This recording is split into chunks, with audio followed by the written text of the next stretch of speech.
Hi, everyone. My name is Jessica Payne, and welcome to the Brand Organics podcast. After a brief hiatus, I'm so happy to be back. And today, I'm actually just going to jump right in.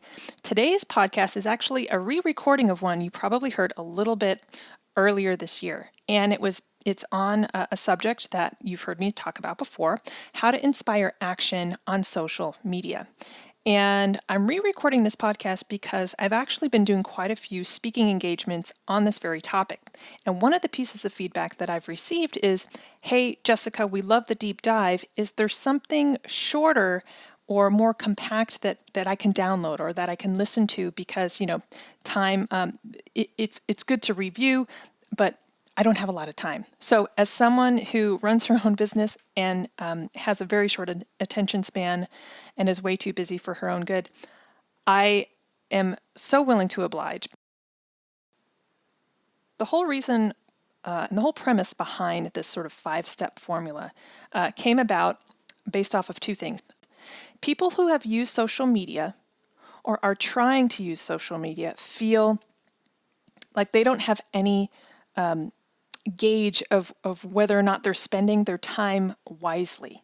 In fact, they tell me, Jessica, I feel like I'm wasting time. How do I use social media successfully? And the other reason is they feel like maybe they have invested a lot of time, maybe even a lot of money, and they have no results. So they tell me, look, I'm frustrated because I have 0 results and I've put all this time and energy into social media. How do I use social media successfully? And that was kind of the premise that started this conversation. So I kept answering it the same way.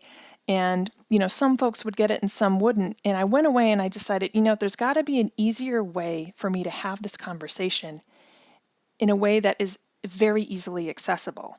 So I started to do this research. I like mathematics. I like logic. I like steps. I like recipes and lists. And I found that my students did too.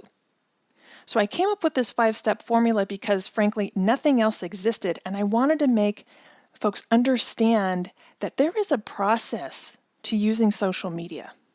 A lot of us jump out the gate and we fall in love with a certain channel, or maybe we even get inspired by our competitors or a celebrity. We say, we want that. We can totally get followers, right? We should totally be on Instagram and promoting our business to get traffic, right? We kind of leapfrog over some very important pieces that I'm going to walk you through today. There's only 5 of them. And this is based off my 15 years in the industry in communications, public relations, marketing, and digital. So I didn't make this up on a whim. These are literally the pieces that have been instilled in me since day one, since I got my degree in communications, all the way up until now, working with clients in brand and digital. And I want to highlight a key part of the phrase, how to inspire action on social media. And this goes back to the frustration that I kept hearing from folks. They felt like they were wasting time. They had 0 or little results. And it's because when we looked at their situation closely, it's not like they weren't putting all their gusto or creativity or had a really smart team or even had a tremendous amount of marketing experience. They were missing these key steps, and when you add these key steps together, you contribute to what is a key objective, and that is actually inspiring action. You'd think it'd be easiest for us to remember that we need to put a purpose behind using social media, but that's where a lot of businesses fail. They fail to actually spend time thinking about the strategy that goes behind what they do, because at the end of the day, they want to accomplish something. It's sort of like I tell my workshops. It's kind of like you're given the keys to a car, and it could be a beautiful car, it could be an expensive car. But if you're not taught the steps in terms of how to turn the car on or drive it, it's kind of a useless tool. You could spend a tremendous amount of money and energy buying the perfect car, getting it repainted, getting the subwoofer, getting all that high performance gear. But if you don't know how to drive it, if you literally don't know the steps of putting the key in the ignition or, how to accelerate, you're basically left with this kind of very expensive or kind of even risky object that you're supposed to know and master. Okay, so that's the long and short of it. Think about every time you want to make something happen. A couple things have to take place for you to accomplish that goal, right? You have to visualize it. You have to set a goal. Chances are you have to follow a certain number of steps or have a combination of things working together for you to reach that goal, right? And then at the end, you kind of assess it to make sure you reach that goal. Well, the same thing goes with social media and inspiring impact, inspiring action. So what I've put together are 5, you can call them ingredients, that when combined actually put purpose behind how you use Instagram, Facebook, Twitter, and it allows you to kind of like forget about what everyone else is doing. But if you're curious and you want to see how brands are successful on social media, it's because they're doing all 5 of these ingredients. They're including all 5 of these ingredients in their thought process behind social. So the first one is own your authenticity. Authenticity is very much a buzzword right now, but I want you to come with me on this journey and realize that it's not just about telling the truth. Right now, consumers frankly demand, especially on places like social media, that brands, your organization, your business, whether it's a for-profit or nonprofit, appear a certain way. And it has to do with this whole thing wrapped around called trust. We're more likely to buy or donate our time and money to brands or organizations that we trust. What builds that trust? Well, as humans, we're designed to trust other organizations or brands that resemble our own life, our own culture, right? As humans, we're designed to gather around other people that look like us or think like us, who have a shared experience, or maybe we can trust to help us overcome a challenge or an issue. That's why you might like Disney over Sony, or you might choose to buy from Blue Apron versus Amazon for food, for example. You like the brand, you trust the brand, you feel like they're part of a lifestyle. They've earned your trust. If statistics speak more powerfully to you, I've got a great one for you. 91% of customers want brands they follow to be authentic in their social media posts. 91%. I love that stat. It's beautiful. It's from Bonfire Marketing, and it just speaks to the power of authenticity. Look, today's consumer, you have to appear warm, transparent, unique. And it doesn't mean you have to create the wheel or sound like a scholar. You can sell insurance, or you can be, saving the world from a water shortage, or somewhere in between, or you could be Amazon. But to be successful on social media, to get engagement, to capture that attention, you have to appear authentic. And I don't even say appear, you have to be authentic. So having a unique sense of self, and that comes from owning your story. Why are you here? No, and I tell people, no, why are you really here? Not to sell sneakers or to sell soda or to get donors or get people to come to your event. That might be your objective, but what is your brand purpose? What is your brand identity? Is it to bring music to inner cities? Is it to increase education for children? Is it to empower women? What is it? What is your social proof? And that starts with the first ingredient, which is owning your authenticity.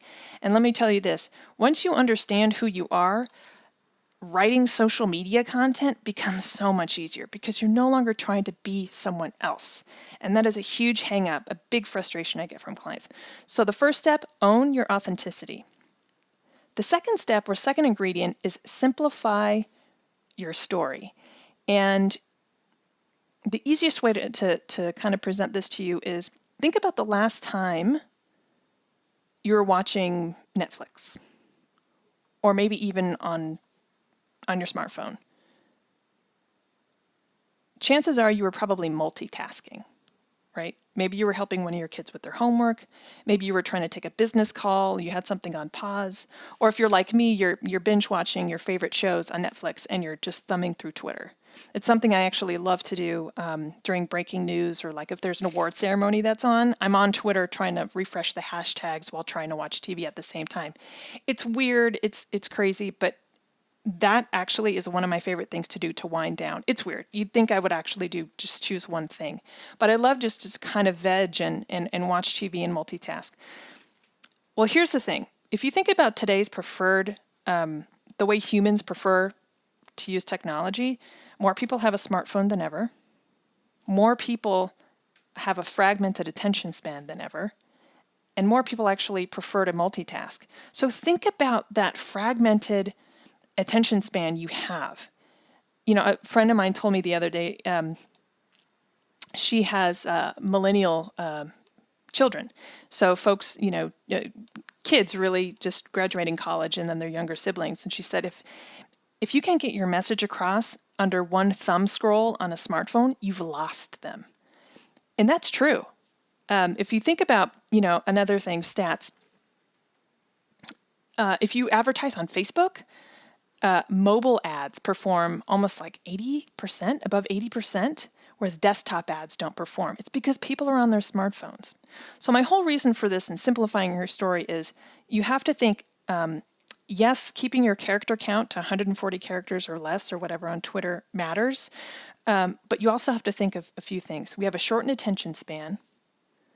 You want to communicate in a few sentences or less, and imagery or video tends to engage exponentially more. So when you're talking about bringing your story forward, you have to think in a way that you just are competing with folks who just do not have a great attention span. So if you're trying to get a new customer or even rally the attention of a current customer, you have to keep your story crystal clear. Here's a great stat.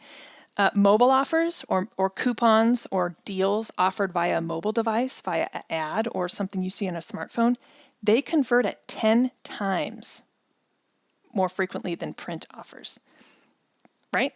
That's because we're all on our smartphone. So when in doubt, I always tell people, when you're writing social media content or you're building a website, build it for a smartphone. And if it's mobile friendly, then you're on the right track. So the third ingredient is to connect through emotion.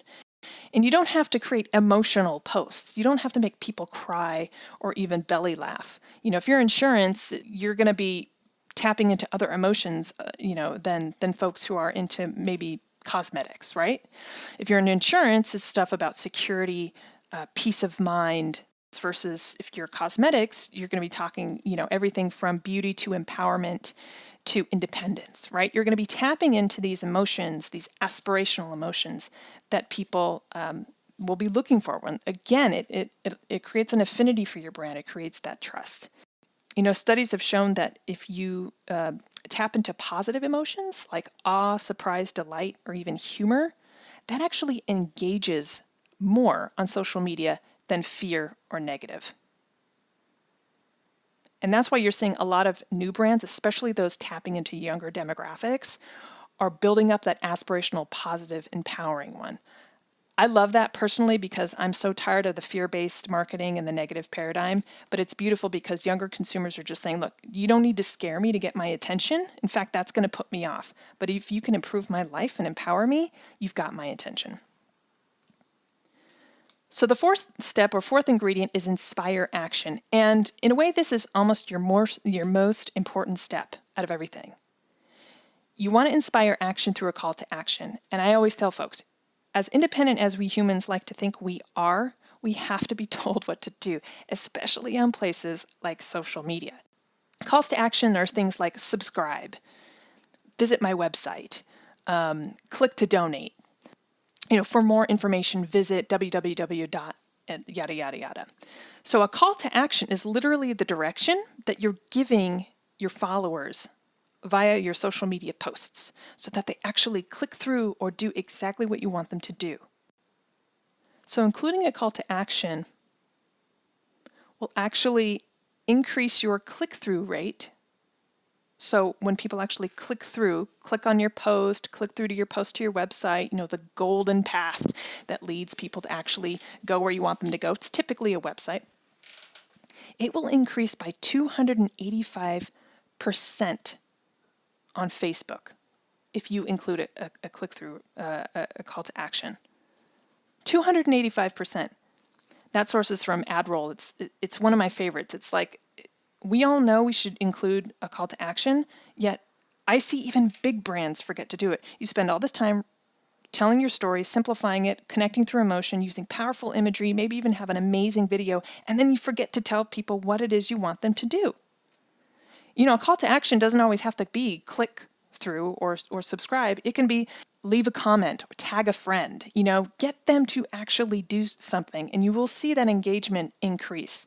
And I want to spend a little bit of time on this because engagement is always, typically tends to be a big objective for brands on social media. You have to have that social proof. You have to show that you actually are alive and engaged, right? So my tip to you is the fourth ingredient: include a call to action. And again, this is actually going to increase the probability of you inspiring whatever action you want them to take on social media exponentially. On Facebook, up to 285%. All right, so step 5, the last ingredient, and then I'll kind of tie it up for you here. And again, if you have your cheat sheet open, you'll find I'm tracking right to this. So what you can actually do is take notes, print it out and actually take notes or write it out, whatever helps you and your team. Step 5, or the fifth ingredient, is measure impact. You'd be surprised at how many people just sort of set it and forget it. People don't always discover your content out the gate on the first go.